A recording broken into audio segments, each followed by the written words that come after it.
L'avion vibrait vraiment tellement fort. Je me suis dit, mais qu'est-ce qui se passe? Je sens un mouvement fort. Ouf.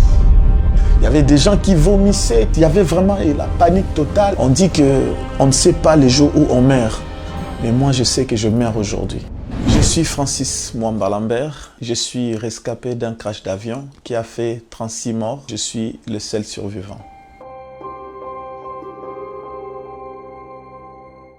Je suis journaliste, je travaillais au Congo. Le lundi 4 avril 2011, je devais normalement rentrer à Kinshasa.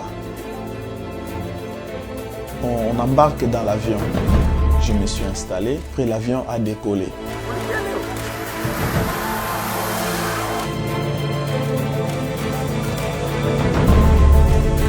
C'était un jet, un CRJ. Il y avait quelques hommes politiques, il y avait aussi les travailleurs de l'Organisation des Nations Unies. Au total, il y avait 33 passagers et 4 membres d'équipage.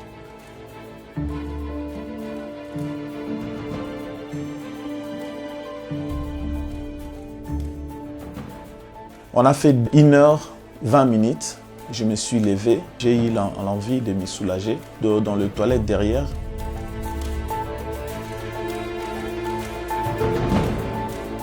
Quand je suis retourné, je voulais reprendre ma place parce que j'avais laissé mon sac. Mais c'est quand je suis arrivé juste à notre rangée, j'ai entendu vraiment une voix qui me dit « Va à droite ». Et je n'ai pas hésité. Je me suis installé là. J'ai la forte conviction que c'était l'Esprit de Dieu qui m'a parlé. J'entends aussi « Mets la ceinture ». Il n'y avait même pas un danger, il n'y avait même pas un mouvement, secousse, tout ça. Non, il n'y avait rien.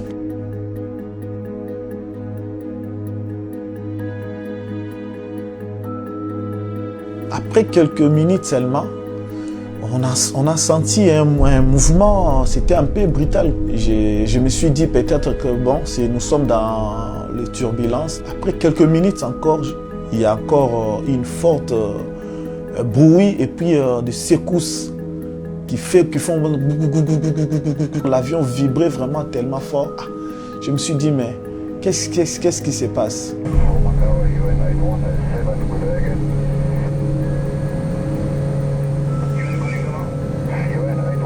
Je vois 3 membres d'équipage, ils ont laissé les cockpits, donc la cabine, ils sont venus vers nous. Ils ont commencé à se dire des choses que personne ne pouvait écouter.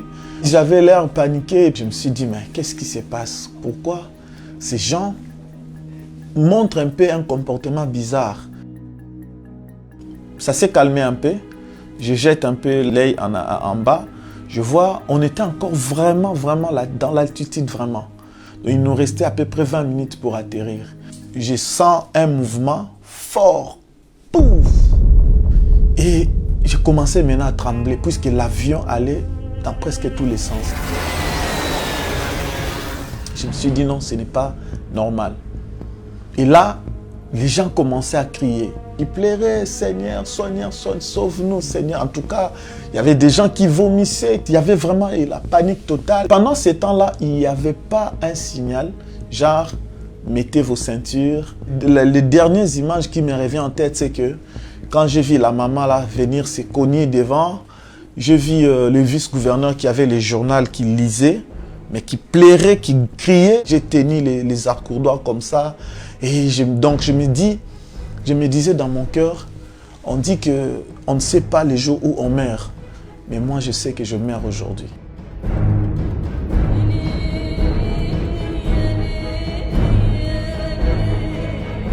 C'est pendant ce moment-là où tu te poses 40 000 questions et tu n'as aucune réponse. Et tu fais ton deuil et tu fais toi-même ton enterrement. Parce que là, tu sais, tu meurs. Je me pensais directement à ma fille. J'ai dit, ma fille, elle est bébé. Elle venait d'avoir 1 année. Il y avait sa petite sœur qui venait de naître. J'étais vraiment dépassé. La seule chose que j'ai prononcée comme ça, j'ai dit, Seigneur, souviens-toi de moi, sois avec moi. J'avais perdu connaissance.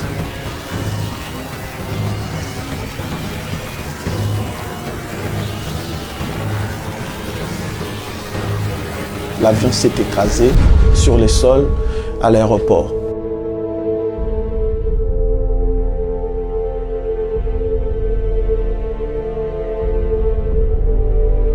il y a les gens qui sont venus pour nous secourir dans les débris, pour voir un peu ce qu'il y a des survivants. Un militaire, capitaine, il voit vraiment, oui, je respire. J'ai dit, sauve-moi, sauve-moi. Il appelle les pompiers, ils viennent, ils m'enlèvent dans les débris. Il y avait encore un monsieur qui était aussi sauvé. On nous a amenés vite à l'hôpital Biamba Marie Mutombo.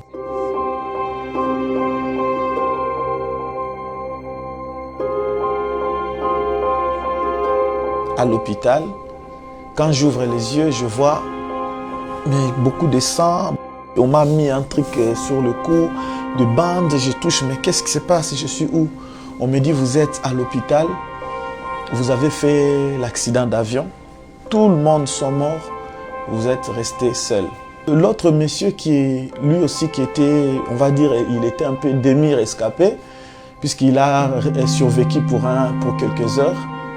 Après, il a succombé, il est mort. Je suis resté 5 jours à l'hôpital à Kinshasa. C'est seulement au dos, au niveau de la colonne vertébrale, que j'avais pris un choc. Alors, il fallait que je sois transféré vers l'Afrique du Sud. Les journalistes étaient venus. J'avais lancé un SOS qui avait touché les autorités du pays.